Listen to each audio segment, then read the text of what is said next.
Hello mga buddy, welcome back to my channel RH Engineering.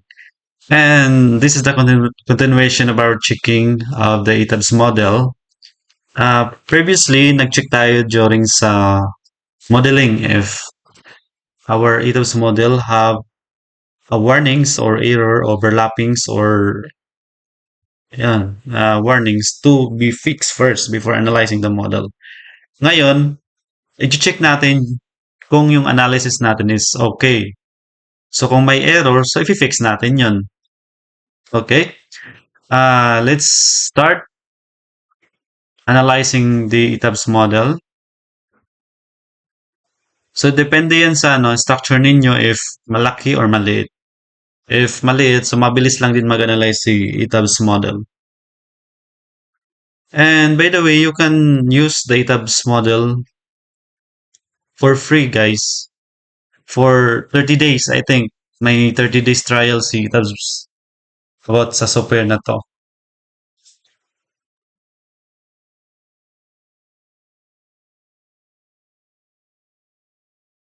So, let's wait. So, kung mawala kayong problema sa ETABS ninyo, sa ETABS model, wala siyang lalabas na warning. So, depende kasi sa setup ninyo if errors or warnings. So, you have also an option na i-off ninyo yung warnings. Pag warnings lang. Okay. Pero mas maganda pa rin. Kahit warning lang, warnings, dapat i-fix natin during the analysis before tayo mag-proceed naman sa design. So, let's wait na matapos.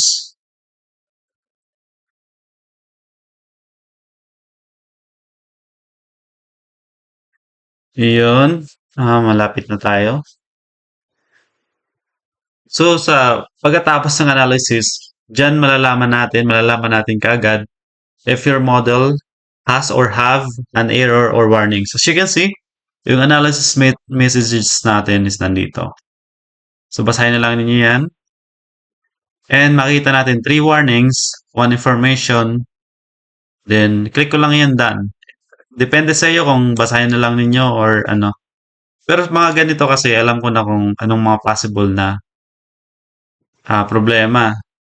So, yun. Una, although naka-static lang ako, static analysis, ginagamit ko yung modal shape sa pag-check ng model if it is okay or sa pag-check, pag-fix ng mga error and warnings sa ETABS natin. So, punta ko rito, although naka-deform shape na siya, punta ko rito para ipakita lang. Ibig sabihin yan kasi ito, may contour, ano na siya, legend. Naka-deform na siya, deform shape. So, kung wala pa yan, for example, yan, ganyan. So, punta lang kayo dito sa deform shape o show deform shape. Then, click ninyo. As you can see, wala siyang mode. So, may problema. Hindi siya nagtuloy sa modal analysis. So, yun. Mula rito sa dead load pa lang, check muna natin yung saan yung may problema dyan. Then, ang ginagawa ko, punta kayo sa option, graphics preferences, then pinapalaki ko yung scale para makita ko yung yung problema na elements. Ayun, no? May nakita na ako. Then, tanggalin ko lang yung sound. Tirahin ko yung animation. Makikita mo dyan yung saan yung nagmo-move. Kasi ibig sabihin, doon yung pinakamaliit na stiffness. Or walang connection, walang support. As you can see, yun ang problema. So, nakita na natin yan. Stop. Then, punta ako sa plan. So, by level naman yung i-check natin. Kasi hindi pa natin alam kung anong level eh. So far, dito wala. No. Hindi yun yung nag-iilaw kanina, ibang kulay. Yung yellow. Next level. Ito. Ito. Pero may pinakamat. Ano yan? Yun, sa roof natin. So, kapag reset ko yung deformation natin, as you can see, yung kanina, nagkakaroon siya ng cut dito. Okay lang siya kung ano, yung slab ninyo is solid slab. Kaso ang problema, naka-membrane tayo so wala siyang stiffness sa side na 'to. Uncheck, unlock, then reshape ko. Magmo-move lang ako ng kahit konti para hindi lang siya makat dito. Okay? Ayan, so ilang millimeter lang yan.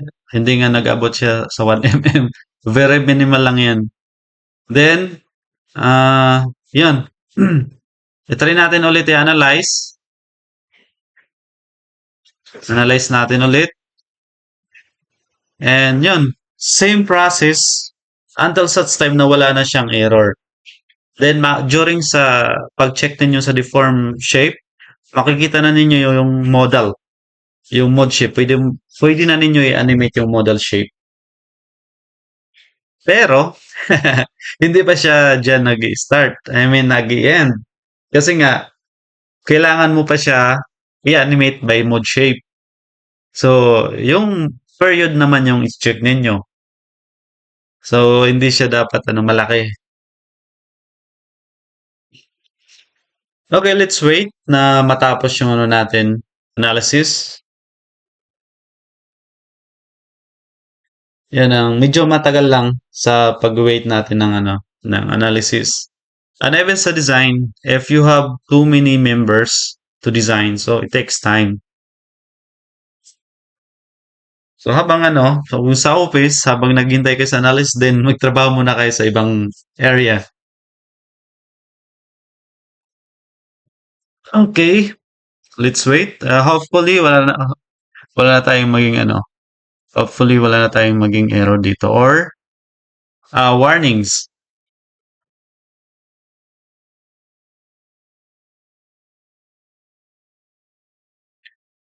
Let's wait. Okay, malapit na. Ayun. So meron pa rin, pero titingnan natin yung sa taas, roof. So wala na yung roof na inedit natin, no? Sa baba. Pero ito yung sa baba, guys. Yung sinabi ko kanina, hindi natin yan na-edit. So let's check the lower floor. Sa lower floor, okay siya kasi wala siyang hindi siya nakakat rito. Pero sa taas kasi, yun, nakakat siya rito so we need to adjust a little siya magkikerry. So yun, ito. Same process. Ayun. So, malit lang siya. Very minimal lang. Again, run natin ulit. Okay, yun lang ang yun lang ang method or way sa pag-check if your model is stable or not. Kasi kapag mayroong dyan, commonly sa model shape ninyo, siya yung makikita ninyo magpe-fail kaagad kasi wala siyang maliit yung stiffness niya. And kailangan niyo i-fix first before kayo mag-design. And para maganda yung result ng model analysis ninyo. If you are using the dynamic analysis. And maganda rin sa sa static analysis kasi nagagamit ninyo yung model shape to check your model if it's stable or not. Okay, let's wait again. Not responding. So wait lang natin yan.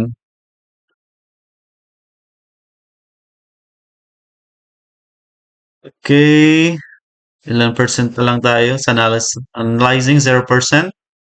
Pero pag okay naman sa P-delta yung structure ninyo, walang problema sa P-delta, hindi siya matagal. Tumatagal lang siya and also if may error kapag nag-assign ka ng P-delta. Ayun. And let's check if may error pa siya.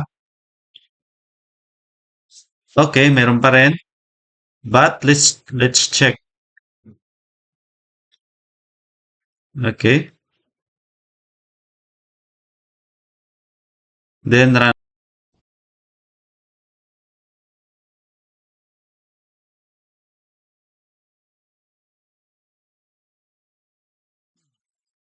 Ito ang maano, isang stage din ang ano sa Tagalog nito. Paano mahanap yung error? Ayun, nakikita ninyo? May stop ko lang yan na. Then, graphics mode ko DirectX para mas mabilis siya i-navigate.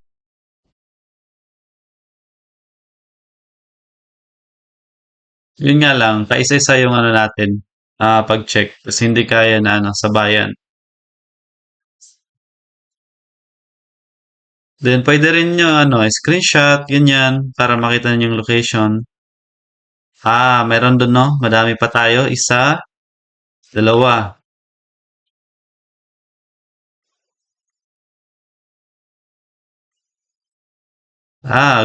First floor. And the other,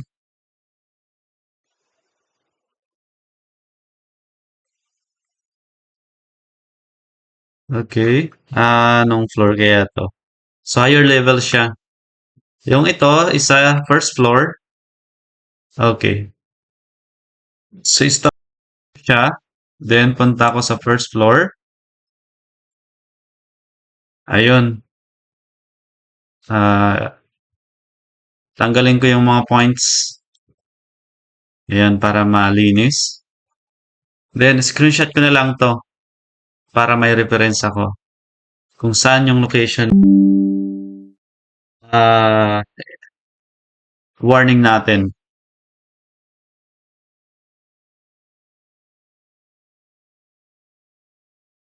Okay? Then next, taas ako.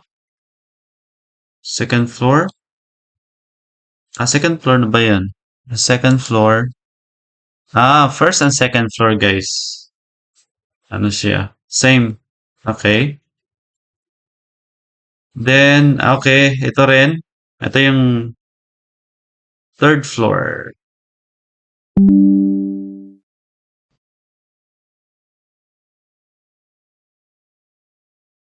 Ito kasi 1F, ah, 1F and 2F. Ito naman 3F. Siya yung location na yan. Tingnan natin sa baba. Oh, mabuti wala siyang ano cut. And okay tayo. So actually guys, kung rigid ito tapos hindi siya membrane, hindi siya magkakaproblema dyan eh. Kaso nga lang may rigid tayo, then membrane siya, one-way distribution ng loads. So that's why, kailangan natin i-fix. Okay guys, yun lang ang method. Check ninyo, animate ninyo, then puntahan ninyo, adjust kayo ng konting offset. Pero, ang gawin ninyo yan, only sa side ng hindi siya ano ibig sabihin nun? Tagalog, sorry guys waray kasi ako, waray. Yung yung hindi siya end which our load will be distributed. Yon. Basta side siya sa non-load end nang hindi siya madidistribute yung load. Okay? Yan lang guys. Thank you for watching and don't forget to follow my page and YouTube channel. And YouTube channel, Arts Engineering, and also my page, Arts Engineering. And also please support my personal YouTube and Facebook page guys. Waray nga Engineer. Pa-check na lang guys. Thank you. And see you in our next tutorial. God bless. Bye-bye.